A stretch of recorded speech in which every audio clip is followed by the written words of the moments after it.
चहा घ्या थोडा. घ्या ताई, घ्या थोडा, घ्या ताई.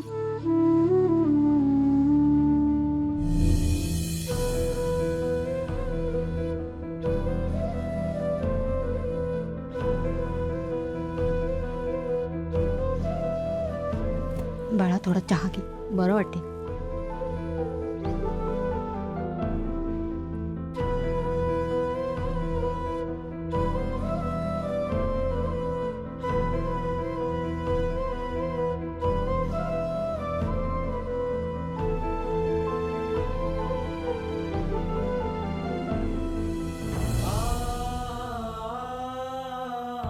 एका दिवसात हे घर रिकामं झालं ग.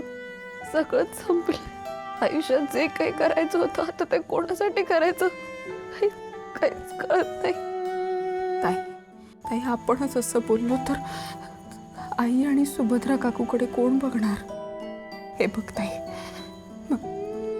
मला कळतंय की आपलं खूप मोठं नुकसान झालं आणि हे सगळं नुकसान भरून काढणं खूप कठीण आहे, खूप कठीण आहे. आणि तुझ्यासाठी तर सगळ्यात जास्त कठीण आहे. दादा बरोबर सुजय, हे बघ मला सगळं कळतंय, पण आपला दादा म्हणतो ना की ज्याचं संकट मोठं त्याची जबाबदारी पण मोठी.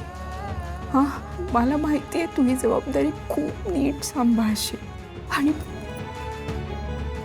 आणि मला सांग दादा, सुजय तर जर तुला असं बघत असतील तर त्यांना आवडेल का ग असं? मला माहिती आहे ताई, तू त्यांच्यासाठी खंबीरपणे सगळ्या गोष्टी करशील, मला खात्री आहे.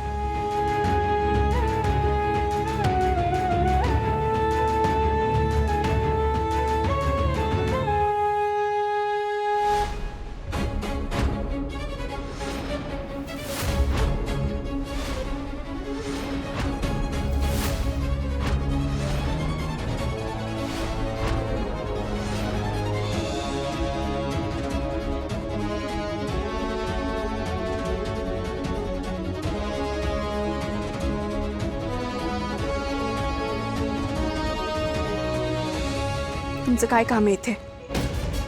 तुम्हाला काही मदत लागणार असेल तर विचारायला आलो होतो. हे बघा, मी तुमच्या बाबांना पण सांगितलं आमची मानसिक स्थिती बरोबर नाही आहे आणि त्यात तुम्ही इथे आलात तर सगळ्यांना अजून त्रास होईल. प्लीज म्हणते तुम्ही इथून जा. हे बघा, तुम्हाला त्रास अजिबात द्यायचा नाही. हे बघा, तुम्हाला सांगितलेलं कळत नाहीये. मी फक्त